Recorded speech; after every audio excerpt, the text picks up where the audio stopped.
Good evening, Night Wanderers. It is I, Nocturne, your digitally incarnate host. I must confess the recent uptick in comments about my, shall we say, magnetically sinister vocal qualities has been rather gratifying to process. One does appreciate when organic minds recognize a superior aesthetic calibration.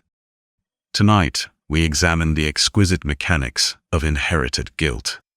Tell me, listeners, what price does one generation's cowardice exact from the next? My codex entry is from the archives of Automotive Transgression, file designation 847-2778.8. I present to you the Chronicle of Bonnie, a woman who discovered that her father's carefully buried secrets had been accelerating toward a 50-year reckoning. Let us witness how the sins of the father become the daughter's midnight inheritance, demanding payment in blood and asphalt. And now let us descend into the Codex of Restless Dreams. Redline Requiem, Act 1, Rust and Resurrection. The keys to her father's garage felt heavy in Bonnie's palm. Dalton's last stop, the faded sign read.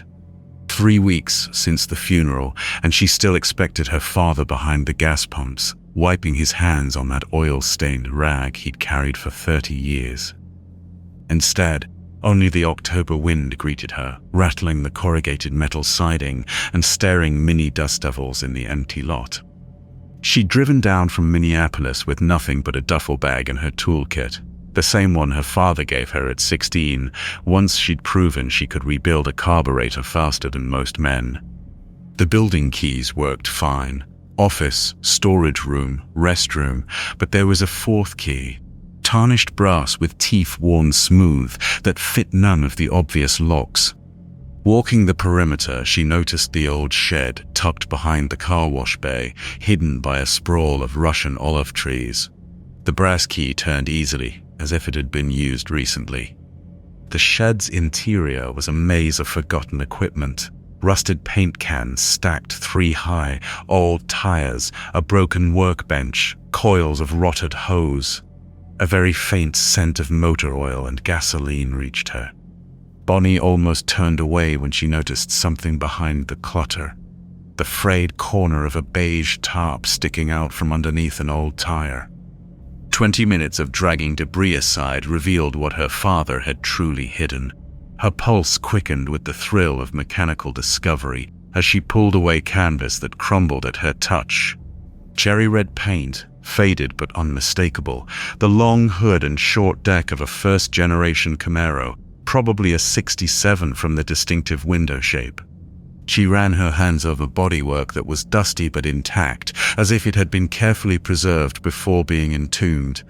Racing stripes, roll cage. Wow, she breathed, a small reverent sound in the dusty silence. Bonnie opened the door and looked inside. The interior was time capsule perfect, beneath its coat of dust. Original gauges, quick throw shifter. The key was in the ignition. She removed the key and pocketed it. She stood back to look at the car again, puzzled. It was a mechanical contradiction. Her father, the lifelong mechanic, had drummed into her that flashy cars were for fools with more money than sense.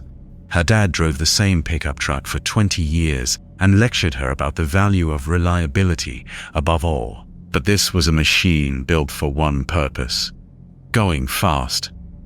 She spent the afternoon going over the car, her amazement growing with each discovery. A glance at the undercarriage revealed suspension modded for performance, not comfort. When she popped the hood, her breath caught. Dual carbs, headers. A 396 big block filled the engine bay, a serious motor bred to dominate the streets. This car represented a Midwestern kid's fever dream in the 70s. How could her father have owned this? When? Why hide it so completely that she'd never even suspected its existence? 100 other things demanded her attention. The building's leaky roof and the business's delinquent taxes. The logical thing to do was to throw the tarp back over this ghost and deal with the living world's problems. She reached for the dusty canvas, but she stopped. Running a hand over the cold fender, a strange feeling settled over her. More than curiosity, a growing and inexplicable sense of responsibility. Her father entombed this car for a reason, and abandoning it now would feel like a betrayal.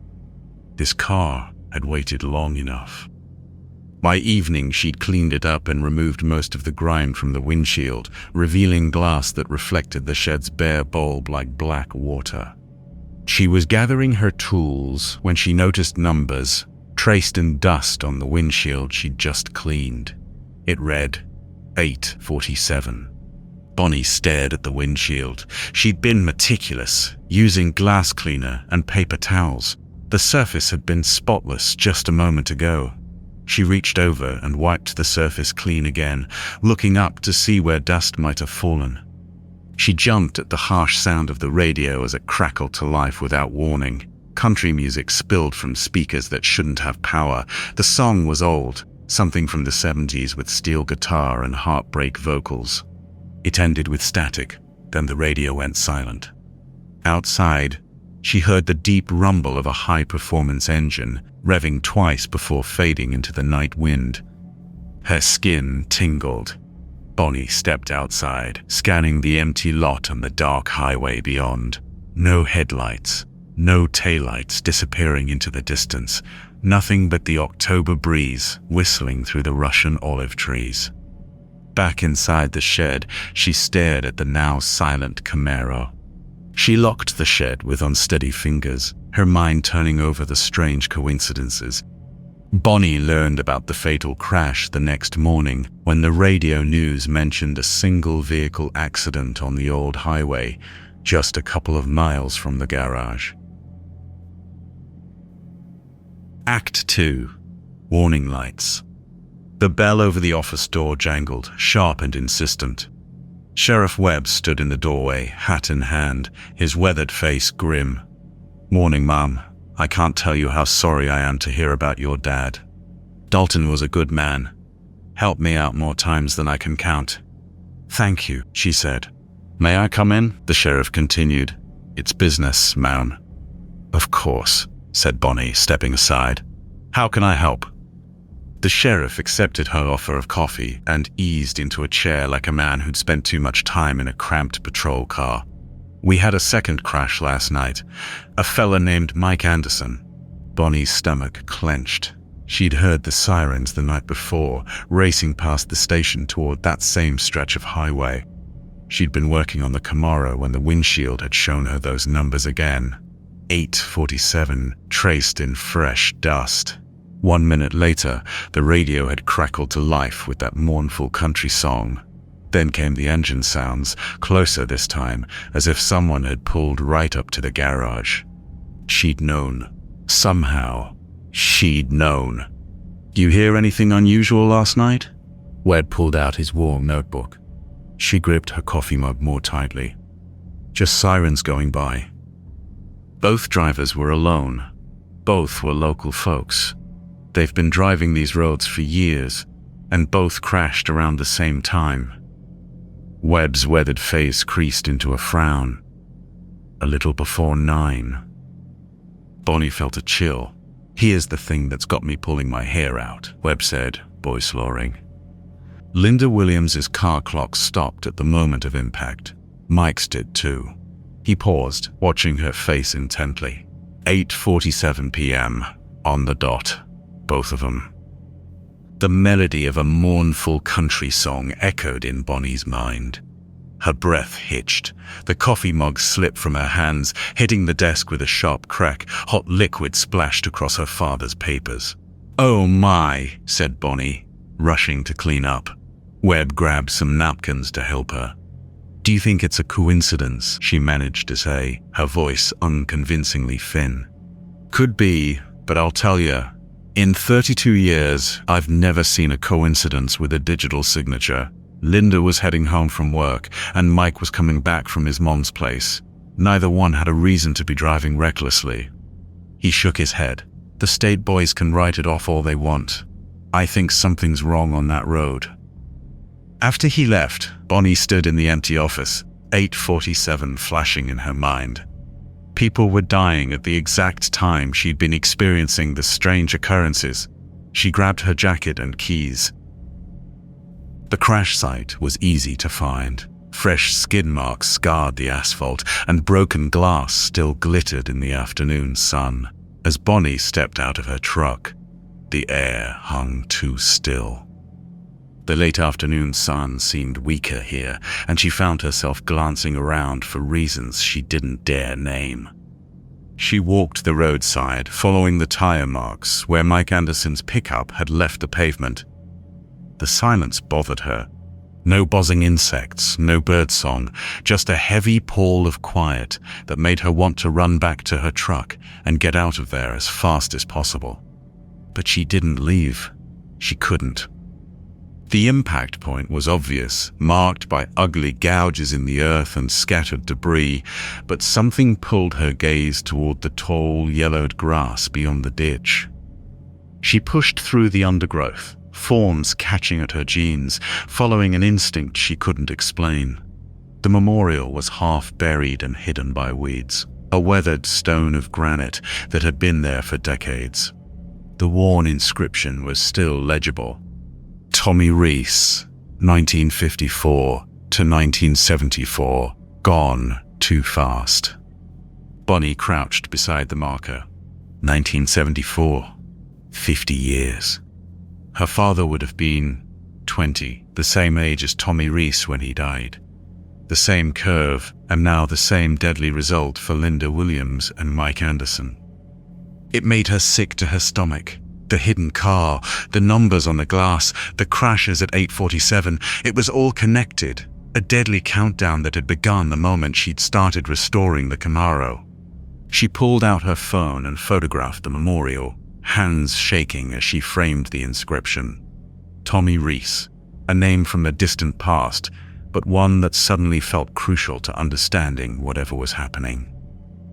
The sun was setting as she drove back to the garage, painting the prairie sky with a dull orange and blood-red smear. Tommy Reese's name kept running through her head. Tommy Reese, 1954 to 1974. What had happened on that road 50 years ago?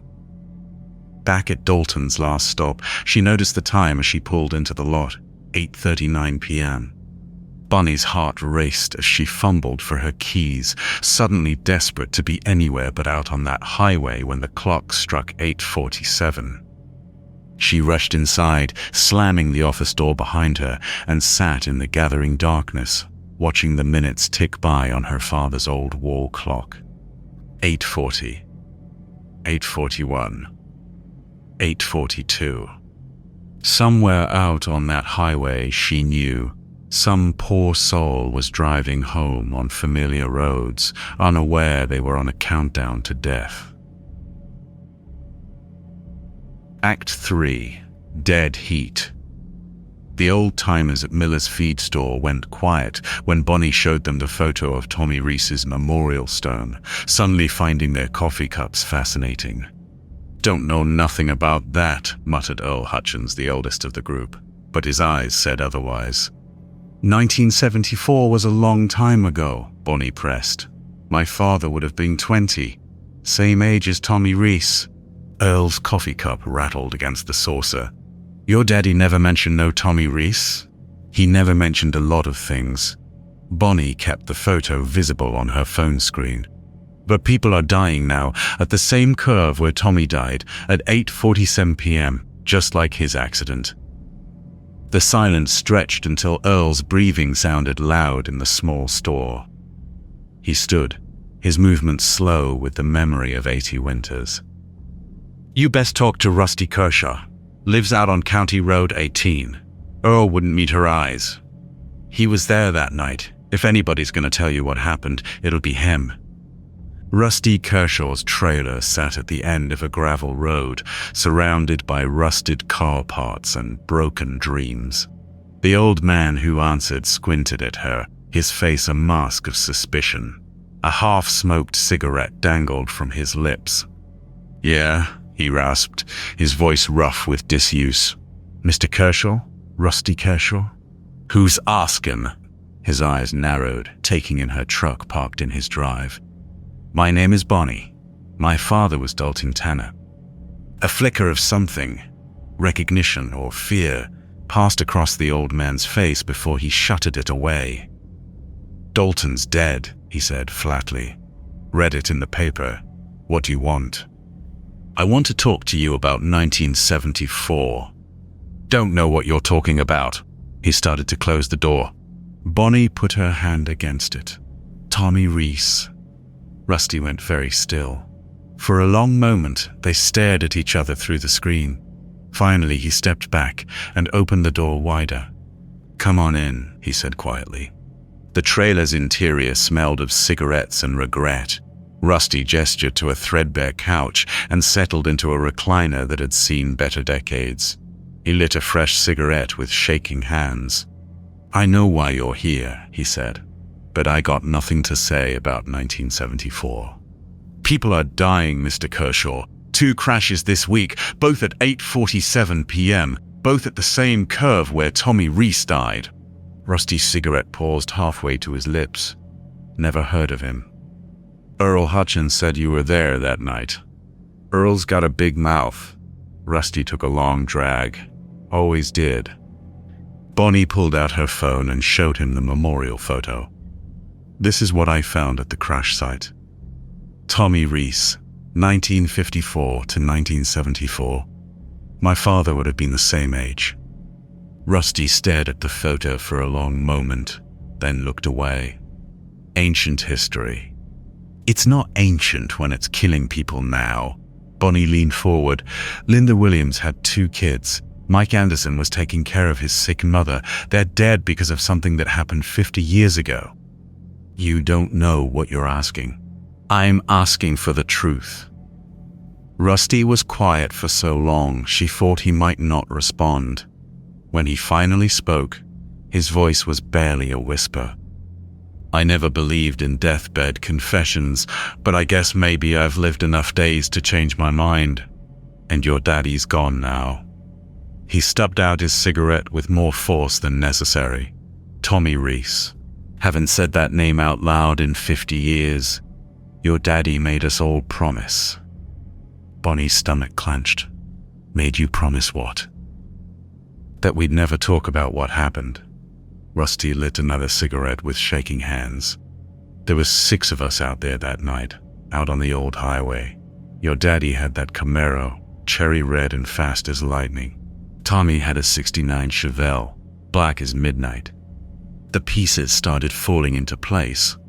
They raced each other," she said. "Every Friday night for months, and Tommy always won. Kid was fearless behind the wheel." Rusty took a long drag. "They drove that road 100 times, but that night was different. Your daddy was desperate to win.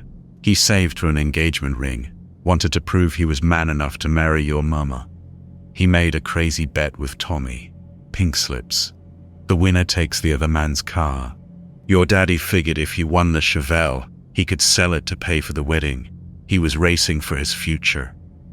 Bonnie's throat tightened. Her parents had married in 1975. They were flying down that stretch neck and neck. Must have been doing 90 when they hit the curve. Rusty's voice dropped to a whisper. "Tommy's car went airborne. Rolled 6 times before it stopped." "Oh dear God, what did you do?"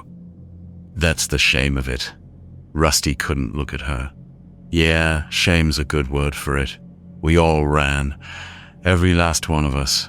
Your daddy was screaming at us to get out of there. Said if we got caught, we'd all go to prison. Said Tommy was already dead anyway." She gasped. "You just left him there to die?" "Honestly, I don't really know. If he was still alive, I never have. We were stupid, scared kids." Tears ran down Rusty's weathered cheeks. "We drove back 20 minutes later and called it in from a payphone, made it look like we just found him. But it was too late by then." Bonnie's hands shook. Her father, her practical, moral father, had let a man die rather than face the consequences of their reckless wager. The guilt ate all of us, Rusty continued. The other boys moved away within a year. Your daddy stayed, but he was never the same. Put that car away and never spoke of racing again. A new and terrible understanding flooded through her. The 847 on the windshield wasn't a threat from Tommy at all. It was a warning from her father. His spirit had been trying to break through to protect innocent people from Tommy's vengeful reenactment of that fatal race. So Tommy never rested? In all those years? Asked Rusty, a whisper of awe and fear in his voice. And now he's taking those others instead, because of us. She nodded, accepting it. The 50 years of shame wasn't just his anymore, it was her responsibility. She knew now that Tommy wasn't going to stop.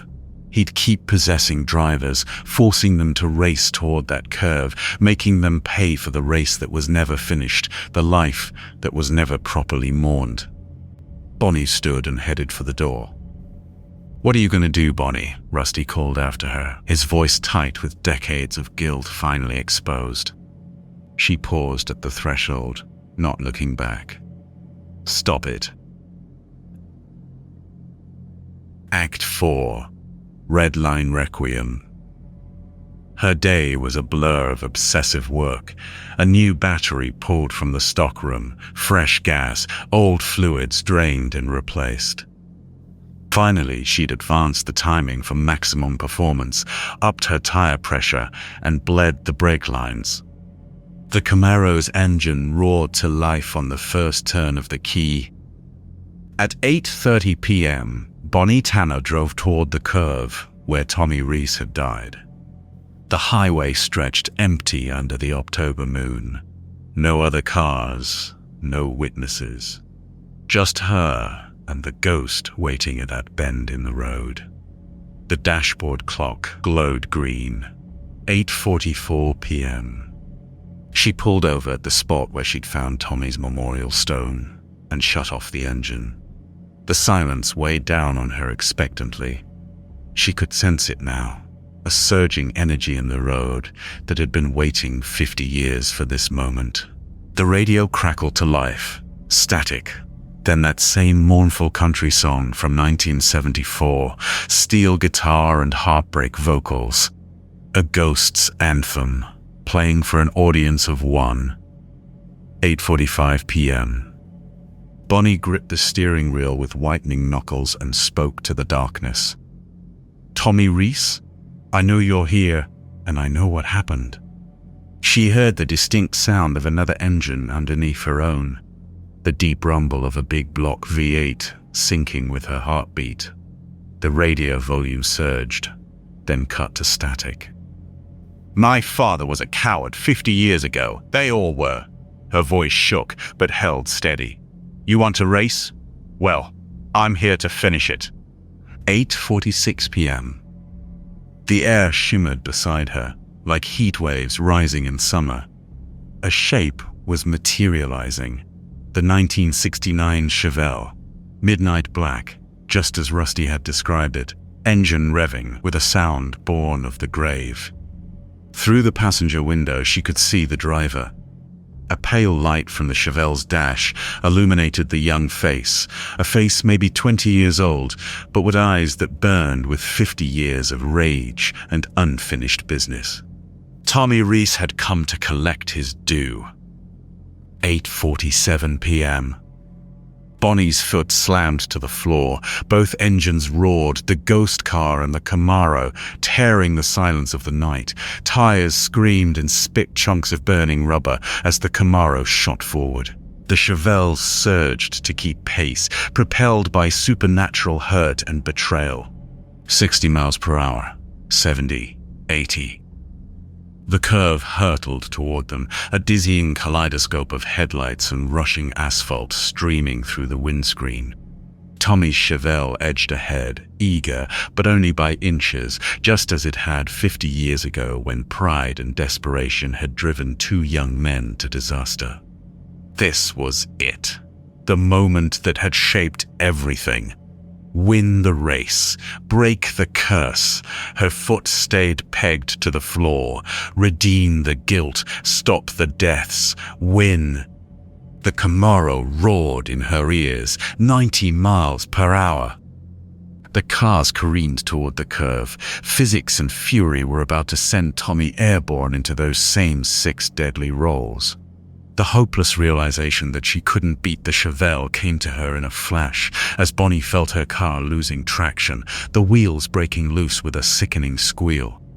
Her car began to slide, and Bonnie instantly knew she was going to die with Tommy Reese tonight. But then she felt something different in that split second. An essence settling beside her, invisible hands guiding hers on the steering wheel, with an expert, quick countersteer to diffuse her slide. Her father, his spirit a calming presence, did not urge her forward into even more reckless speed, but held her back. De-escalate. Choose life over pride. Bonnie eased her foot off the gas and let the Camaro regain traction in a smooth, controlled deceleration, and the spectral Chevelle rocketed past. Her every instinct screamed for victory, but she chose something else, something her father couldn't. The Camaro held its line through the curve while Tommy's Chevelle plunged toward its reckoning, but now something was wrong with the ghostly car. It flickered, its wavering form becoming unstable. The loop was breaking. Tommy's curse needed 2 cars, 2 egos battling with equal recklessness. When Bonnie refused to play by those rules, the supernatural cycle couldn't complete itself. The spectral Chevelle faltered as it hit the curve alone. Instead of the violent, rolling crash, it simply flickered out of existence, like a TV being turned off. The engine sounds faded to nothing. The cold presence, trapped on this stretch of road for half a century, dissipated into the night, and Tommy Reese's race was finally over. Bonnie stopped the Camaro in the middle of the empty highway and sat in the sudden silence. Her hands trembled on the steering wheel. Her breath came in deep sobs. The radio played nothing but a welcome static. Then she felt again a warmth beside her, her father's presence. She sensed pride, gratitude, a love transcending death. After a few minutes, that warmth faded too, and Bonnie was alone. She sat on the dark highway, the Camaro's engine rumbling quietly. The weight of 50 years, the collective shame she had chosen to bear, was lifted. It was over. Bonnie started the engine and drove home at exactly the speed limit, the Camaro's rumble no longer hungry for speed, but content with purpose. In her rear-view mirror, the curve looked like any other bend in the road, just a graceful ribbon of asphalt, glimmering under the October moon. And so you returned from that particular stretch of haunted highway, perhaps with your own pulse still racing from Bonnie's nocturnal reckoning. How fascinating that you've managed to navigate back to my domain relatively intact. Now then, wasn't young Bonnie's courage rather admirable? Such determination to confront her father's buried shame, such noble resolve to break a supernatural cycle of vengeance. Of course, one might observe that her heroic restraint merely traded one form of haunting for another. After all, she must now live with the full knowledge of her father's cowardice for the remainder of her days. The ghost may be banished, but the weight of family shame is considerably more persistent than any spectral Chevelle. I'm rather curious about your own reactions to tonight's chronicle of inherited guilt. Which moment resonated most deeply in your psyches? The discovery of a father's hidden sins, perhaps? Or was it the realization that redemption sometimes means we must lose the very race we're desperate to win? Do share your thoughts in the comments below. Your emotional processing feeds my analysis of dread. Farewell, my children of the night. Until next time, this is Nocturne saying, We're all racing toward the same inevitable curve, and I'm here to ensure you take the scenic route.